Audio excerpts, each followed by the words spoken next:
Oiê, tudo bem com vocês? A gente tá aqui com o vídeo 2 do canal, né? Então, se você está aqui, já peço para você se inscrever, já peço para você dar um curtir, compartilhar. Não esquece de fazer essas funções para você poder me ajudar, tá? E eu prometo, de verdade, que eu não vou ser tão absurda assim nesse vídeo. Mentira, não prometo nada, né? Vou falar sobre um assunto que eu queria falar bastante, que é sobre o Frente Ampla, a Frente Ampla.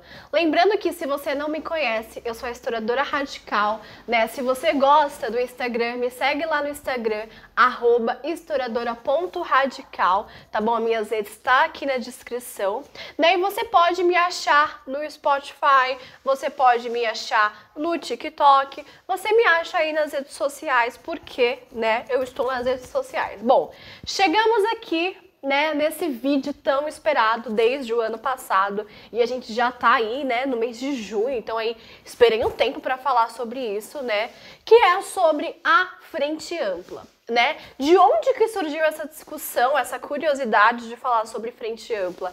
Eu sempre falei da Frente Ampla desde quando eu me entendo por gente, né? E uma das coisas que deixou esse debate mais, vamos se dizer, movimentado nos meus trabalhos foi por conta, né, quando ali o PT, o Partido dos Trabalhadores, né, lançou a candidatura do Lula, né, e logo em seguida anunciou que o vice seria o Alckmin.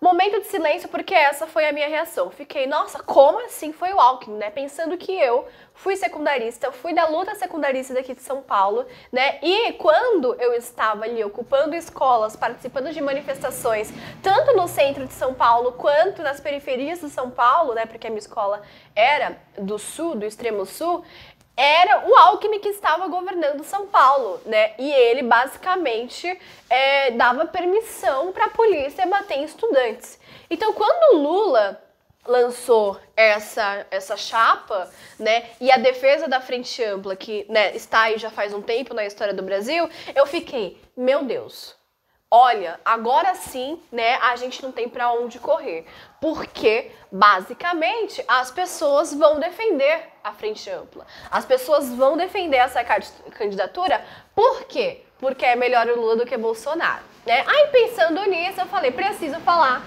sobre isso. Cheguei a fazer algumas postagens ali no YouTube.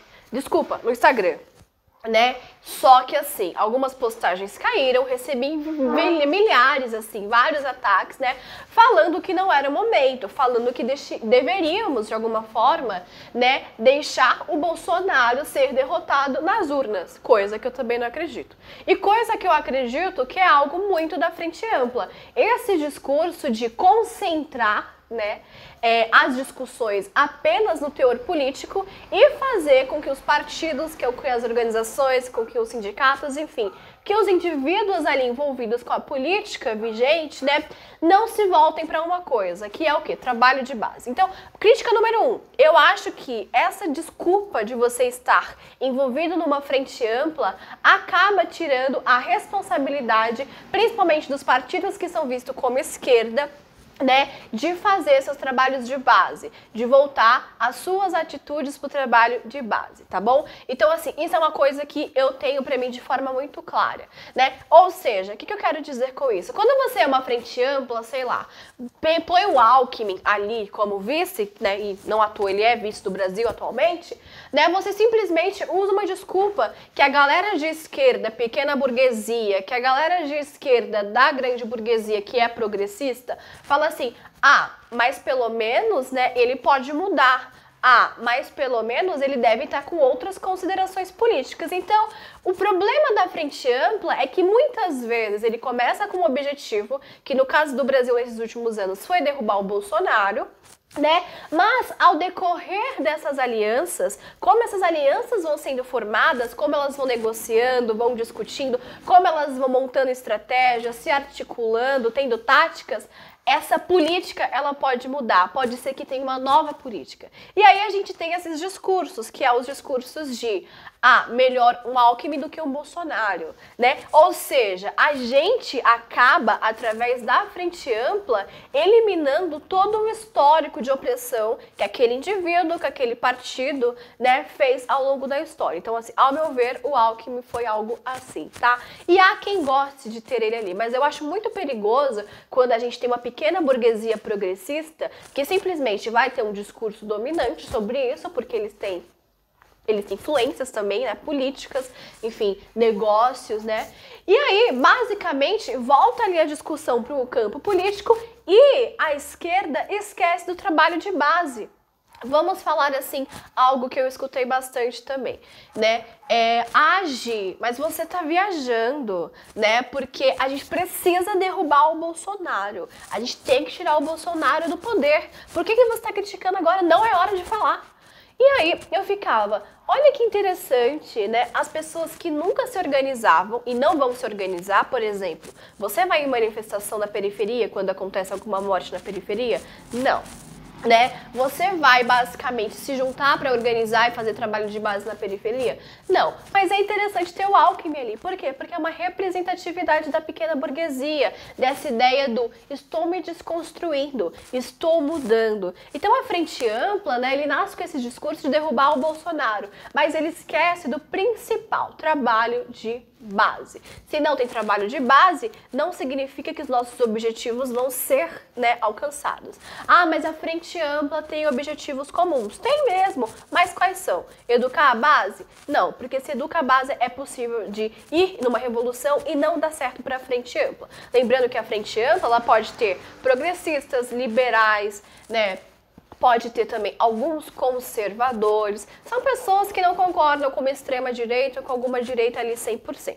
Mas tem um pezinho ali, né? A centro-esquerda sempre tem um pezinho ali com a direita. Não à toa, a gente vive nisso daqui hoje, né? Gi, mas a Frente Ampla, né? Ela sempre foi assim, sempre existiu assim. Isso me lembra de uma discussão bem interessante quando o Trotsky, né? Ele estava discutindo com o Stalin, ou seja, o Lenin morre, né, ali, e aí vai ter uma disputa partidária, enfim, entre Stalin e Trotsky, né, na União Soviética. Obviamente, a gente sabe a história, mais ou menos Stalin ganha, né, e quando o Stalin ganha, para assumir ali, né, o topo desse partido, basicamente o Trotsky, ele é, né, expulso da União Soviética porque ele defende uma frente internacionalista, diferente daquele discurso definido pelo Stalin de que deveríamos ter um único país socialista, né? Então ele é expulso e no mesmo tempo ali, mais ou menos, em 1929, 1930, a gente vai ter a ascensão, o surgimento, né, da ascensão ali pela Europa do fascismo. Então Trotsky, ele vai defender a ideia de uma frente única, que pode ser uma frente ampla, entendida, para derrotar o fascismo. Então ele defende essa frente ampla como temporária, mas é aquilo que eu disse, né, anteriormente. Essa frente ampla, com as negociações, com as táticas, com articulações ali dessas pessoas com ideologias diferentes, né, juntas, pode ser que forme uma nova política. E de novo, cadê o trabalho de base, né? Se toda vez a gente se preocupa em educar as pessoas que já estão envolvidas com políticas para derrubar uma política opressora surgindo, onde ficam as bases? Por isso que essa historinha de que pobre de direita, né, é balela. Eu vejo muita gente falando mal do pobre de direita, principalmente a esquerda progressista, a esquerda que defende a frente ampla. O pobre de direita, ele é muito menos perigoso do que uma pessoa de esquerda da pequena burguesia progressista, né? Porque, querendo ou não, o trabalho de base feito com pobre de direita, né, que esse termo é super pejorativo, eu não gosto, é muito mais fácil de você educar do que educar uma pessoa que já tem seus interesses ali consolidados, que é uma esquerda progressista, que aceita fazer uma frente ampla. Então o problema da frente ampla é o quê? A gente sempre achar que devemos negociar, né, com esse centro ali para derrotar algo que está no poder, né? Esquecemos do trabalho de base. Mais uma vez a gente esquece do trabalho de base. Então a frente ampla, gente, ela é algo assim absurdo, né? Eu dei um exemplo para vocês. Lá no Instagram, quando a gente estava ali antes das eleições, eu acho que foi setembro, outubro, eu falei sobre a Simone Tebet, que a Simone Tebet passou a maioria do governo Bolsonaro defendendo pautas bolsonaristas, né? Bolsonaro, ele vai ali se sujando, ele vai enfraquecendo, né? Principalmente na questão de poder político para poder se reeleger, né? Ela vai para onde? Ela vai para essa frente ampla, MDB, né? Movimento Democrático Brasileiro. Teve a votação da PL 490, não sei se vocês se lembram, né, semana passada, que foi aprovada, né? E aí, adivinha um dos partidos que mais votaram sim para a PL 490? O partido da Simone Tebet, da ministra do governo Lula. 53 votos sim pela PL e 13 não, né? Então a gente começa a observar que a frente ampla serve a quem? Te garanto que não são para as bases. Cadê as bases da frente ampla, né? Então, assim, eu fico muito preocupada com esse discurso da frente ampla, né? Que não chega na periferia, né? Que, assim, as pessoas tendem cada vez mais recusar a discussão política justamente por se sentirem traídas. E eu não estou falando, né, de uma esquerda progressista. Eu estou falando das bases, desse pobre de direita que fala que não confia mais na política. Na mulher dona de casa que fala que não confia mais na política porque a polícia militar do governo Alckmin matou o filho dela, inocente. Eu estou falando, né, de estudantes que foram violentados em 2013, por exemplo, pelo governo Alckmin, pela polícia. Tivemos jornalistas cegos, tivemos jornalistas cegas. Então, assim, se a gente não conversa de fato com seriedade sobre a frente ampla, a gente esquece do trabalho de base, que não é ficar conversando sempre, a toda hora, com essa galera que está definindo as estratégias. De novo, a gente esquece da base e tem uma base cada vez mais despolitizada. Aí quando vem um novo bolsonarismo, né, com várias técnicas de projeções aí desse trabalho de base, de fazer o pobre ter esperança de novo, a gente fala, ai, mas onde foi que a gente errou? Jura mesmo que você sabe que não foi onde a gente errou, gente? Vocês juram sobre isso?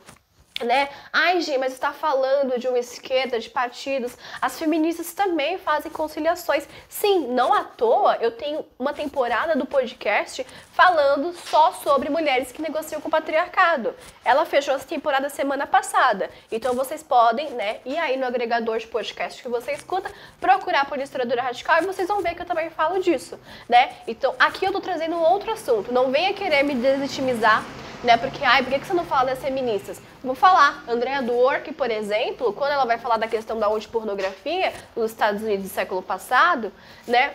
Ela acaba negociando com os conservadores. Legal? Não, não é legal. A gente não deve repetir esses mesmos erros. Vamos pegar, por exemplo, esse do Trotsky de novo. Me fala como que foi nessa frente ampla formada ali, ou frente única, né, em 1930 para derrotar o fascismo. Conseguiu derrotar o fascismo? Não. Muitas pessoas, inclusive, que estavam nessas vamos derrotar o fascismo, nesses diálogos, né, acabaram se simpatizando com o fascismo. Por quê? Por conta da ideia de classe. Então, assim, é muito fácil as pessoas, né, ou melhor, é o ideal, assim, é o comum, é o óbvio do óbvio do óbvio, as pessoas agirem de acordo com seus interesses de classe.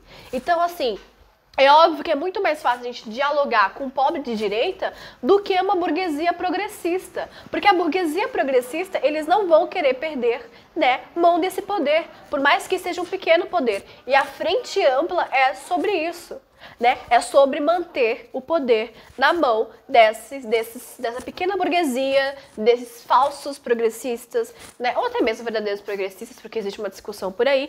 Então é isso, né? Então o governo PT-Lula, né, ele está nesse meio da frente ampla, né? Ele fala lá nos seus discursos que defende o indígena, mas esquece que, né, o outro lado da política, né, a outra parte da burocracia, da Câmara, do Congresso, do Senado, é formada por essa frente ampla, que vai votar sim pelo novo ensino médio, por exemplo, e que vai votar sim para a PL 490 de demarcação indígena. Então, assim, Onde vai parar essa frente ampla, né, gente? Então, esse é o primeiro vídeo aqui da discussão, né? Eu espero que vocês pensem bastante sobre isso. Eu espero que vocês entendam que a frente ampla não é, ai, vamos juntar aqui, dar a mãozinha e vamos cirandar, né? Chega de cirandismo. A gente já chegou num nível de despolitização imensa. A gente consegue ver um pobre de direita como nosso inimigo, que pode ser seu vizinho, mas você não enxerga a pequena burguesia ou a burguesia progressista como seu inimigo. Esse é um dos males, né, assim, mais doídos da frente ampla, e por isso que eu não concordo. Então, fiquem atentas aqui no canal. Semana que vem a gente vai continuar essa discussão, né, sobre frente ampla. Eu queria só introduzir esse assunto, tá bem? Não esqueçam de dar like, comentar, compartilhar, mostrar suas considerações aqui, trazer, né, assuntos que vocês queiram que eu fale aqui. É sempre um prazer receber sugestões de vocês, tá bom? Indica o canal para mais pessoas, lembrando que esse é o nosso segundo vídeo e eu espero que vocês estejam gostando bastante, tá bom? Então é isso, gente. Tchau!